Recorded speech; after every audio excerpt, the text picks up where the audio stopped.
Bonjour à tous et bienvenue sur Caro Magic Books. J'espère que vous allez bien. Hop, je fais déjà un petit recadrage. J'ai cru que j'allais jamais réussir à vous retourner cette vidéo. J'avais un gros problème, c'est-à-dire que quand je mettais en mode inversé, mon appareil photo était complètement flou. Pourtant, je l'ai nettoyé tout ça. Je suis même allée voir des aides et tout ça pour voir comment faire. Et en fait, il y avait quelque chose encore qui obstruait ce qui filme. Franchement, j'ai cru que j'allais jamais y arriver, ce qui fait que ça fait un quart d'heure, 20 minutes que je bidouille dessus. Donc, je pensais vous faire 2 vidéos, je pense que je n'en ferai qu'une. Avec ça, je me suis battue aussi. Enfin, les enfants font une nuit de camping, mais une nuit de camping, vous avez presque autant de choses à préparer que s'ils partaient 2-3 jours. La porte de placard qui s'était encore dégondée, qui ne tenait pas. Enfin, vraiment, là, je me suis dit, je suis maudite. C'est pas possible autrement. Donc, voilà, enfin, je vais y arriver.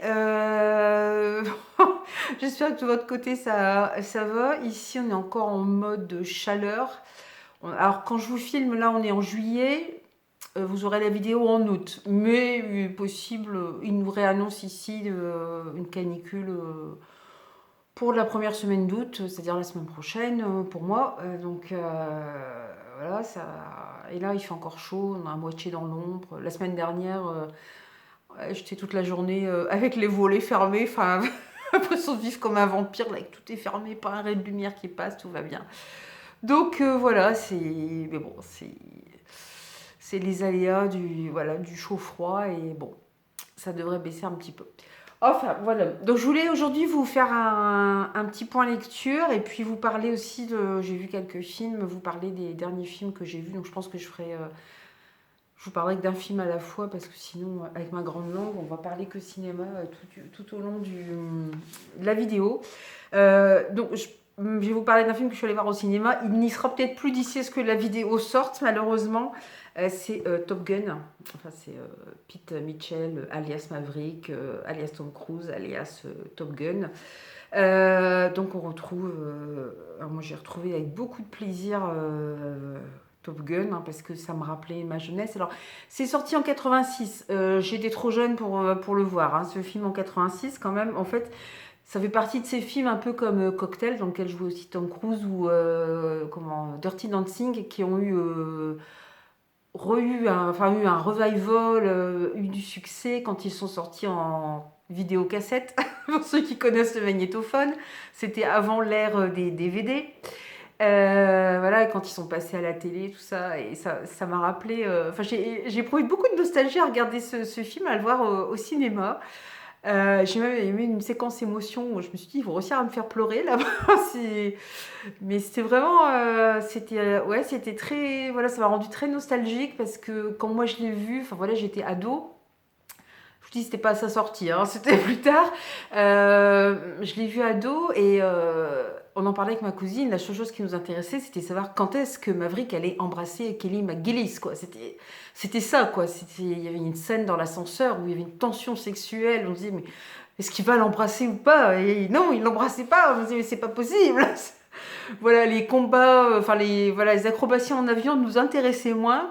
Maintenant, en ayant vieilli, c'est vrai que j'apprécie davantage les scènes d'avion et je me dis, mais c'est dingue, il y a quand même des mecs qui arrivent à faire ça, parce que c'est quand même, c'est le gros point fort du film, voilà, ces scènes d'avion, elles sont tout simplement époustouflantes et on se dit, il y a des vrais pilotes dedans, il y a des vraies personnes qui arrivent à piloter des avions comme ça, enfin, c'est incroyable.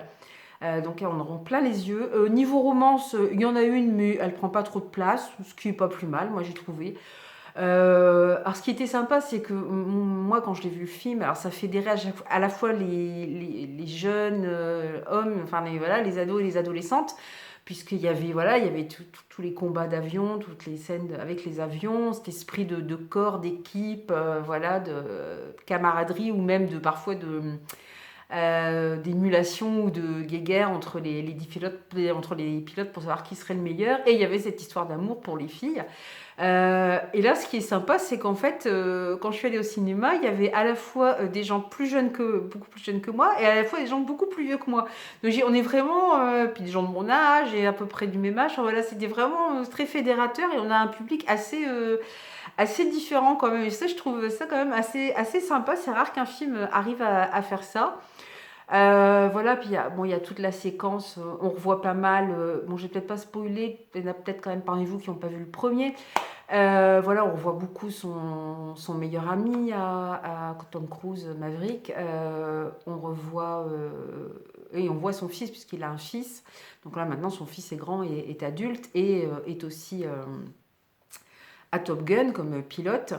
Il y a comment on retrouve. Enfin, Tom Cruise voulait à tout prix que Val Kilmer, qui jouait dans le premier, joue aussi dans le second. Alors, à savoir que Val Kilmer, voilà, il avait commencé à avoir du succès. Moi, je l'ai connu, voilà, il jouait quelques petits rôles, des petits films, et puis il a eu beaucoup de succès quand il a interprété un des Batman. Et puis apparemment, il a commencé à faire des caprices de star, alors qu'il venait juste de, voilà, d'être un petit peu, voilà, d'être juste avoir du succès. Et, bon, derrière, évidemment, les producteurs ont arrêté de l'engager, donc il a un peu tombé, je pense, voilà, dans les excès, dans l'alcool, et c'est vrai qu'on n'en a plus du tout entendu parler. Je sais qu'il a un gros problème au niveau de la voix, il est en train de perdre sa voix. Donc Tom Cruise voulait à tout prix qu'il joue dans le film. Alors c'est vrai que c'est hyper émouvant. À savoir que dans le premier Top Gun, il joue Iceman, qui est le rival de Tom Cruise dans le film. Vous avez d'ailleurs cette scène où ils jouent tous au volley, enfin au volley sur la plage. Alors ils sont tous super bodybuildés. Ils leur ont bien passé de l'huile pour le corps pour qu'on voit bien tous les abdos. Donc c'était assez.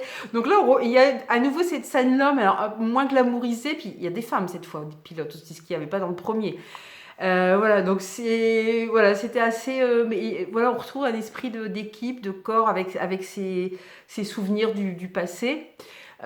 C'était très émouvant de revoir Val Kilmer, en plus en le voyant, voilà, avec sa voix éteinte. Le seul reproche que j'aurais à faire, c'est que quand même dans le premier Top Gun, sa romance avec Kelly McGillis tenait une place très très importante. Or, ici, on n'en parle pas du tout. On ne sait même pas ce qui s'est passé. On ne sait pas si voilà, si elle est morte, si leur histoire n'a pas marché, je m'en fiche un peu, mais qu'ils disent au moins ce qui s'est passé. On parle de voilà du passé, des copains, voilà, de ce qui est arrivé à un tel, à un autre, ce qu'il est devenu. Et on ne parle absolument pas voilà, de l'histoire qui comptait quand même dans le film, quoi, qui était un des axes principaux du premier Top Gun. Alors oui, certes, Kelly McGillis n'a pas vieilli comme Tom Cruise a vieilli. D'ailleurs, je ne sais pas ce qu'il fait comme cure de jouvence, mais je veux bien la même. Mais enfin voilà, mais bon, ok. Bon, je trouve ça un petit peu triste déjà. On fait bien réapparaître Val Kilmer, on pourrait la faire réapparaître, ou au moins en parler. On n'en parle pas du tout.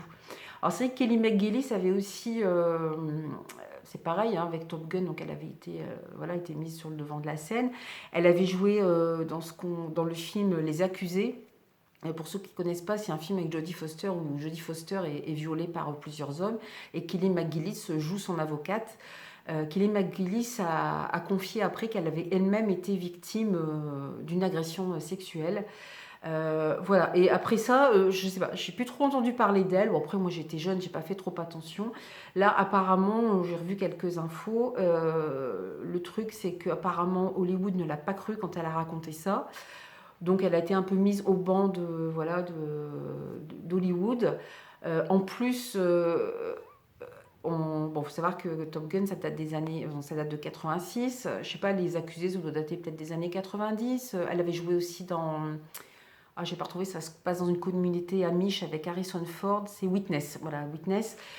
Ouais, c'est 3 gros films que je retiens d'elle et elle et voilà, et du jour au lendemain on l'a plus vue voilà, donc il faut resituer dans l'époque. Elle a avoué il y a plusieurs années, enfin, elle a dit il y a plusieurs années de ça, elle a fait son coming out. Donc on la voit maintenant avec sa compagne, et puis c'est vrai que elle vieillit comme une femme normale de son âge vieillit, quoi. Elle est très bien, et voilà. Donc c'est sûr, elle n'est pas assez bien pour les standards hollywoodiens, hein. D'ailleurs, on a dans Maverick, là, c'est Jennifer Connelly qui joue, voilà, une des femmes. Elle est, oui, alors elle est plus jeune que Kelly McGillis, hein, déjà, évidemment. Puis elle est, je trouve, d'une maigreur. Enfin, voilà, les standards, c'est. Mais elle est maigre, elle est pas mince, elle est maigre. dis, la nénette, elle se nourrit qu'une demi-biscotte par jour, quoi. Mais enfin bref, tout ça, c'est un autre débat. Donc, je trouvais cette histoire un peu triste de Kelly McGillis de ne pas la revoir. En plus, sachant que bon, cette agression dont elle a été victime sont des hommes qui se sont introduits dans sa maison, qui l'ont violée, mais elle était avec sa compagne. Donc, elle avait caché qu'elle vivait avec une femme qui a aussi été victime de viol. Et voilà, et je ne sais pas si elles sont allées porter plainte, je ne sais pas trop comment ça s'est passé, mais voilà, elle a fait son coming out, je ne sais pas quand, peut-être dans les années 2000, 2010, j'en sais rien, je ne suis pas allée fouiller plus loin, mais voilà, donc je trouve ça un petit peu triste qu'on la mette de côté et voilà, qu'on la voit pas plus.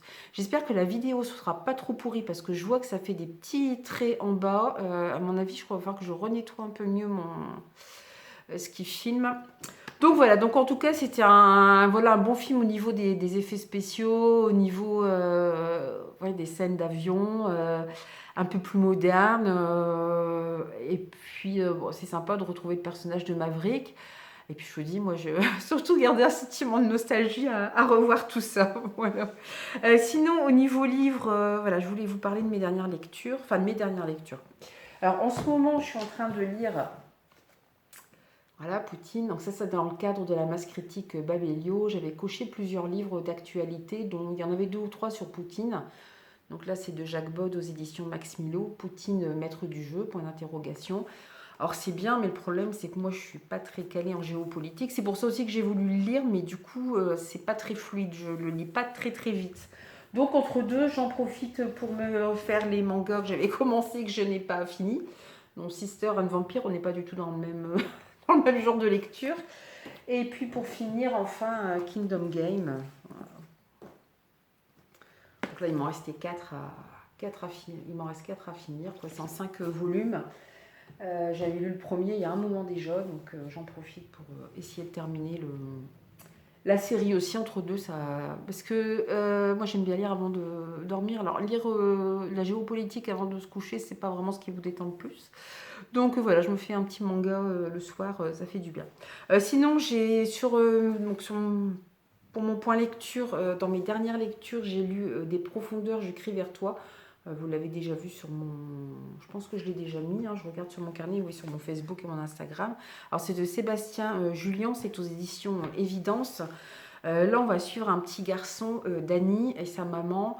En fait, ils sont tombés tous les deux sous la coupe d'un homme qui au début paraissait tout à fait charmant et qui en fait s'avère être voilà, un alcoolique, un pervers narcissique. Donc voilà, donc elle va bosser pendant que lui il fiche rien. Donc le gamin reste tout seul avec... il a 10 ans, hein, on les voit d'abord se rencontrer, hein, la mère de Dany et Fred, hein, cet homme.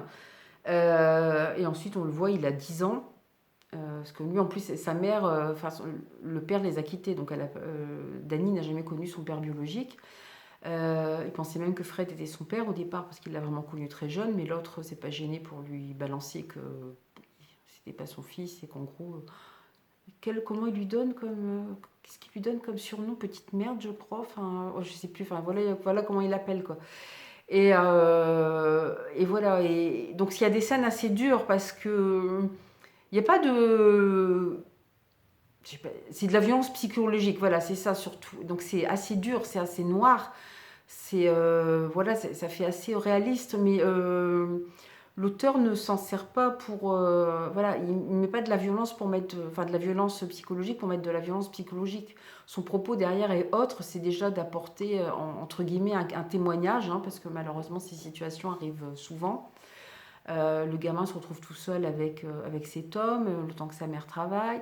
Elle y a quand même une vieille dame, Mouchi, qui essaie de veiller sur lui, mais Fred l'intimide, hein, il la menace carrément. Parce qu'une fois, elle intervient parce qu'elle voit que le gamin est tout seul alors qu'il est tout petit.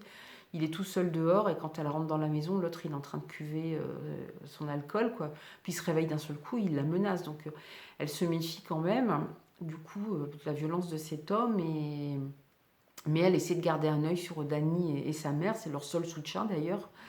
Et en même temps, plus loin, il y a une maison, parce qu'on sait qu'il va se passer autre chose, il va y avoir quelque chose, mais quoi, on ne sait pas trop. Plus loin, il y a une maison qui appartient à une superbe maison de maître, avec des chiens assez féroces dedans, mais voilà, qui pour l'instant n'a pas de locataire. Donc je ne vais pas vous raconter tout le livre, mais disons qu'il y a un événement enfin 2 événements dramatiques qui vont arriver. En même temps, l'auteur va nous ramener dans le passé auprès d'un personnage, mais on se dit, mais pourquoi qu'est-ce qu'il vient faire là-dedans, ce personnage? Donc on se demande, on se dit, c'est bizarre. On se doute qu'il y a un lien, hein, mais on ne sait pas trop lequel. Et puis, voilà, il y a des passages entre passé, présent. Il y a encore un autre personnage féminin du passé qui va aussi apparaître. Et dans le même temps, la maison qui était vide va être louée par quelqu'un. Et voilà, donc je ne vais pas vous raconter les drames, voilà, je ne vais pas trop vous spoiler. Disons que c'est très bien fait. Enfin, ça peut paraître. Alors, c'est violent, effectivement, la violence psychologique de cet homme, hein, voilà. Qui est horrible avec Dany et sa mère, la mainmise qu'il a sur eux, parce qu'elle, elle ne s'imagine pas le quitter, quoi. Enfin, il y a un moment, elle se dit si, quand même, elle y réfléchit de plus en plus, mais elle est tellement sous son emprise qu'elle n'ose même pas, alors que c'est elle, en plus, qui fait bouillir la marmite, c'est elle qui va bosser et tout, mais c'est très compliqué. Et puis, voilà, ouais, il a une emprise sur eux et elle n'ose pas le quitter. Et donc voilà, je vous dis, il y a 2 événements dramatiques qui vont avoir lieu. Et là, la situation va se retourner. Et disons que les victimes vont... voilà, les bourreaux vont devenir en quelque sorte les victimes.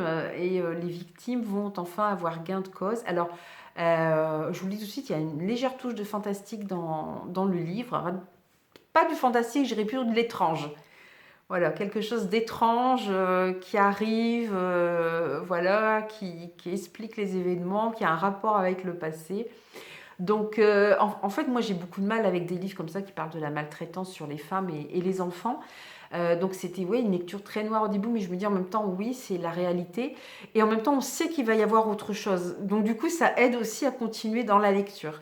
Donc, c'est une lecture que j'ai beaucoup aimée. Enfin, j'ai adoré la fin. Voilà, c'est vrai que voilà, c'est un moment, l'heure de la vengeance et de la justice a sonné, donc c'était très bien et j'étais vraiment très, très contente de ma lecture. Alors sinon, alors oui, celui-là, celui-là, c'est un des derniers nés des éditions M+. Si vous mettez, hop, vous n'ayez pas trop les reflets, mais comme la couverture est brillante, c'est Souviens-toi de Sarah de Page Coman, je sais pas comment on dit. Donc c'est écrit c'est un 4 mains par 2 auteurs. Alors Gérard Coquet, le deuxième, j'ai pas retenu son nom. Voilà, il est assez costaud, mais je l'ai lu très facilement et j'ai eu voilà, un petit coup de cœur pour ce roman. C'est une pépite. Franchement, c'est une pépite. Voilà, c'est un des derniers nés voilà, des éditions M+, et franchement, il est génial. Il est à 19 € en plus, ce qu'on voit le prix des livres maintenant, c'est vrai que il n'est pas excessivement cher, il fait quand même près de 500 pages, hein, ouais, un peu plus de 400, près de 480.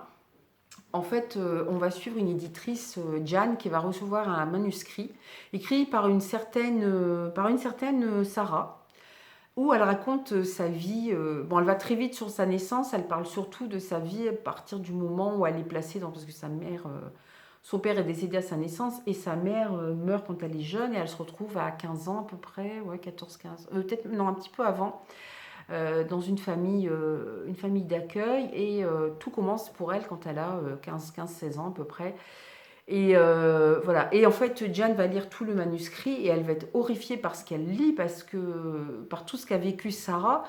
Mais apparemment, Sarah aussi a fait des choses, on va dire, pas très catholiques. D'ailleurs, on reviendra sur la religion en parlant de ce livre. Voilà. Et alors, alors, ce qui était super bien fait, c'est que en fait, Jeanne va partir sur les traces de Sarah parce qu'elle voudrait publier le livre, mais d'une part, elle veut savoir si les événements qui sont relatés ont vraiment eu lieu, ou si c'est quelqu'un qui a inventé une histoire, et si c'est bien Sarah qui a écrit l'histoire, si c'est pas elle, qui a écrit l'histoire et qui a envoyé ce manuscrit qu'elle a reçu anonymement. Donc elle va partir sur les traces de Sarah, notamment en Écosse. Voilà, donc ce qui nous donne une belle galerie de personnages aussi en Écosse. Bon, vous avez des personnages détestables, vous avez des personnages vraiment sympathiques. Elle va tomber sur un couple d'Écossais qui font un peu... dans des villages vraiment perdus, hein, Voilà, alors c'est des gens un peu taiseux, un peu bourrus, mais qui ont le cœur sur la main. Elle va tomber sur un ancien petit voyou qui est avec une ex-prostituée. Voilà, c'est des gens qui ont connu Sarah sur un prêtre. Euh, voilà, ça, c'est les personnages sympathiques, hein, parce que malheureusement, Sarah ne va pas connaître énormément de personnages, va pas rencontrer que des gens bien, loin de là. Ce qui est, voilà, c'est ce qui accroche complètement le lecteur, c'est que Diane a lu tout le manuscrit, mais pas nous. On n'a qu'une. En fait, ça alterne entre l'enquête de Diane et des extraits du manuscrit. Sauf que, voilà, vous avez des extraits du manuscrit entre deux. Sauf que nous, on les a par petites touches, les morceaux de manuscrit. Alors, elle l'a lu, elle le fait lire à quelqu'un d'autre. La personne est, ah, mon Dieu, voilà, horrifiée ou où ça déclenche des choses chez cette personne, et on se dit, mais elle a mis quoi? Qu'est-ce qui s'est passé? Et enfin, on a un petit bout, voilà, on a que des petites touches. Alors, ça accroche complètement le lecteur, ça en fait par moments un page turner, vous avez envie de savoir ce qui est arrivé à Sarah. Ça s'ancre aussi dans une réalité qui est assez sordide. Moi, j'avais entendu parler de ces scandales. Il y a eu plusieurs scandales comme ça qui ont éclaboussé le Royaume-Uni dans les années. Enfin, c'est ressorti que dans les années, je pense, 80, 90, 2000. Mais dans les années 60, 70, même 50, enfin Sarah, elle est née dans les années 60, ouais, quand elle a 15 ans, ça doit être en 65 ou quelque chose comme ça, je crois, ça doit être en 65, je ne dis pas de bêtises. Oui, c'est ça, ça se situe ouais, en 65, 66. Voilà, faut savoir que l'Église avait encore une forte mainmise sur le Royaume-Uni. Moi, j'ai entendu parler notamment de ces gens qui plaçaient des mères seules, notamment qui plaçaient leurs enfants dans des instituts. Pas dans le but de s'en débarrasser ou de les faire adopter ou quoi que ce soit. C'est juste qu'elles avaient besoin d'une aide, comme vous mettriez un enfant en pension, en fait. Et puis elle revenait le chercher, puis bah non, il est décédé. Sauf que le gamin, en fait, souvent, il avait été vendu à une autre famille, par exemple. J'avais vu un téléfilm aussi, on voyait des enfants, je sais plus comment ça s'appelle ce téléfilm, j'ai vu il y a très longtemps. Et dedans, il y avait justement un gamin, sa mère l'avait placé dans cet institut en comptant le récupérer. Et quand elle revient, le gamin, il n'est plus là. Et en fait, ils sont deux garçons et une fille, ils sont envoyés en Australie pour bosser. En fait, on les fait bosser. Alors, quand ils arrivent là-bas, ce sont des préados, ils se retrouvent à bosser comme des esclaves. Il y a toute une histoire, je ne sais plus comment s'appelait ce téléfilm, mais c'était très dur et c'est une histoire vraie. Et il y avait aussi pour ceux qui, je ne sais pas si vous connaissez le film The Magdalene Sisters de Peter Mullan, j'en ai déjà parlé, c'est un superbe film. En fait, c'était les sœurs de Madeleine qui portaient très mal leur nom parce que Marie-Madeleine, elle a une figure quand même plutôt, voilà, une ancienne prostituée qui trouve, ouais, la voix de, ouais, on va dire, ouais, qui devient proche de Jésus. Après, ce qui s'est passé entre eux, je ne sais pas. Mais voilà, mais plutôt une femme un peu, je dirais pas féministe, mais un peu assez indépendante quand même, et un personnage féminin fort qu'on a un peu mis de côté aussi. Et voilà, et ses sœurs, en fait, accueillaient dans leurs établissements des jeunes filles qui s'étaient détournées du droit chemin. Alors, dans le film Magdalene Sisters, vous avez une jeune fille qui a été violée par son cousin, donc il le dit à sa famille, donc c'est elle qui se retrouve dans cet institut. C'est l'autre qui l'a violée, mais c'est elle qui se retrouve dans cet institut. On voit une jeune fille qui est très... Elle est jolie. Elle est jolie, donc elle attire... Elle est orpheline. Elle est dans une école et elle attire le regard des garçons. Et ça, alors ça va être des bonnes sœurs aussi, on le voit. Donc, juste parce qu'elle est jolie et qu'elle attire les garçons, Institut Magdalene Sisters. Et la troisième est une fille mère. Voilà, elle tombe enceinte. Alors, on lui enlève en plus tout de suite son bébé. C'est horrible. Elle ne peut même pas le prendre... ne serait-ce que 10 secondes sur elle, quoi, le poser sur elle, on lui prend tout de suite et direction d'institut. Bon, je ne vous dis pas toutes les brimades que leur font subir les soi-disant hein, les bonnes sœurs. Hein. Voilà, c'est assez horrible et voilà. Le livre, il ne fait pas référence, mais il fait référence à des choses qui se sont passées comme ça. Il fait notamment référence c'est Tuam, je crois, qui était un institut en Irlande. Heureusement, Sarah ne va pas y aller, mais bon, ce qu'elle va connaître ne va pas être mieux. Ce sont des instituts où on mettait des filles, ce qu'on appelait des filles mères, c'est-à-dire des très jeunes filles qui se retrouvaient enceintes. Et on a découvert, ça vous pouvez aller vérifier par vous-même hein, sur Internet, on a découvert des ossements de bébés en fait quand les jeunes femmes, alors déjà on les faisait bosser à la blanchisserie, et bosser dans une blanchisserie à cette époque-là, c'est voilà, vous travaillez comme un esclave, pour rien quoi. Et puis une fois qu'elles accouchaient, on leur enlevait le bébé, puis après bah, le bébé, c'est la sélection naturelle si je peux dire. Enfin voilà quoi, aucun soin n'était apporté au bébé, donc il y avait une très forte mortalité. Et dans cet institut en Irlande, on a trouvé des ossements énormément d'ossements, je ne sais plus combien. En plus, j'avais regardé sur internet, mais il y avait des centaines d'ossements de bébés, d'enfants, de très jeunes enfants, voilà, qui ne recevaient aucun soin et qui grandissaient comme ils pouvaient. Et voilà quoi. Donc c'était quand même une réalité. C'est une réalité historique très sordide, très dure. Il faut quand même savoir que ça se passe dans les années 60, quoi. Je pense que ça a perduré dans les années 70, donc c'est pas très loin de nous.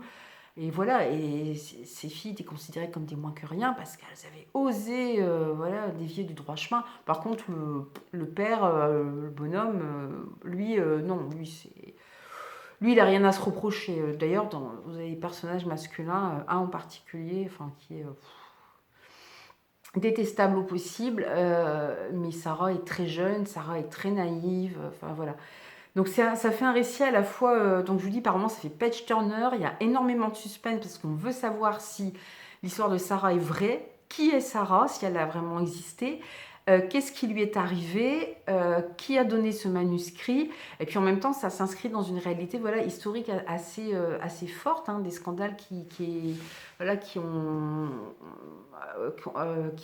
été mis à jour, je pense, dans les années 2000 à peu près. Donc c'est quand même très important et c'est super bien écrit et on est vraiment pris dedans et j'ai adoré ce livre. Il y a un moment, je me suis sentie, j'ai senti une petite longueur et puis après c'est passé. Et il y a même un moment où le récit de Sarah s'arrêtait et on revenait au récit de Jan. Et en fait, j'arrivais pas à me remettre dans l'histoire de Jan. J'étais restée avec Sarah. Je n'arrivais pas à décoller de Sarah. Je restais dans sa vie, dans ce qui lui était arrivé. Je n'y arrivais pas. C'était bon. Après, j'ai repris le rythme et puis après, Jan elle-même va être parce qu'en remuant le passé, en remuant la boue comme ça, il y a des gens qui ça ne plaît pas. Donc évidemment, ça va lui causer quelques soucis à elle et aux gens qui vont l'aider. Donc voilà, c'est un petit peu compliqué. Voilà, donc je vous conseille fortement ce livre. Il est vraiment génial. Parce que voilà, il mêle réalité historique, l'histoire de femmes, l'histoire beaucoup de suspense. Enfin, vraiment, c'est une petite pépite qu'ils nous ont offert là, les éditions M+, et c'est vraiment génial. Donc voilà, souviens-toi de Sarah. Alors je pense que je vais pas avoir trop le temps de vous parler, de vous faire un autre update, parce qu'en plus le prochain livre, c'est pareil, c'est un livre qui m'a fortement bouleversée. Donc je vais avoir du mal à vous en parler en quelques minutes. Je vais peut-être essayer, mais ça va peut-être être un peu compliqué. Bon, je vais essayer quand même de ne pas faire trop long. Alors j'essaie de retrouver l'affiche du film. Du livre décidément, mais je suis obsédée. Moi, je suis allée au cinéma 2 fois ce mois-ci. Ça y est, je suis 3 fois, je sais plus. Voilà, donc c'est Corps à cœur de Karine Bourri, qui est un témoignage. Donc on est encore dans une histoire vraie. En fait, l'auteur va parler.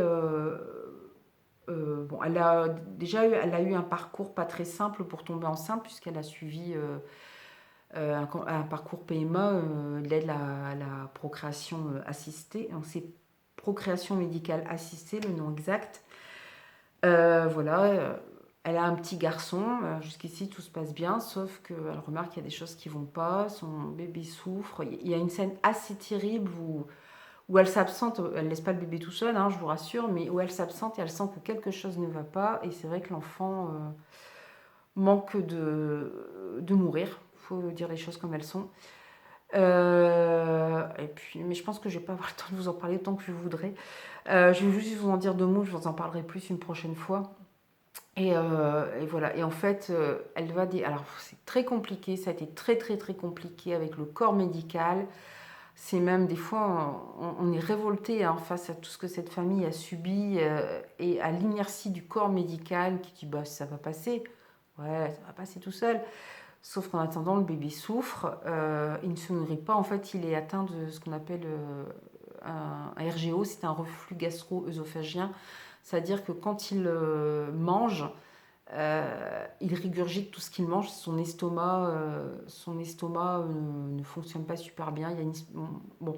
En plus, moi, ça m'a touchée parce que mes enfants sont nés un peu en avance et ils ont eu on a eu peur à un moment qu'ils aient aussi ce RGO. Ils ne l'ont pas. Il y a une histoire de clapet dans l'estomac qui doit bien se fermer ou pas, voilà.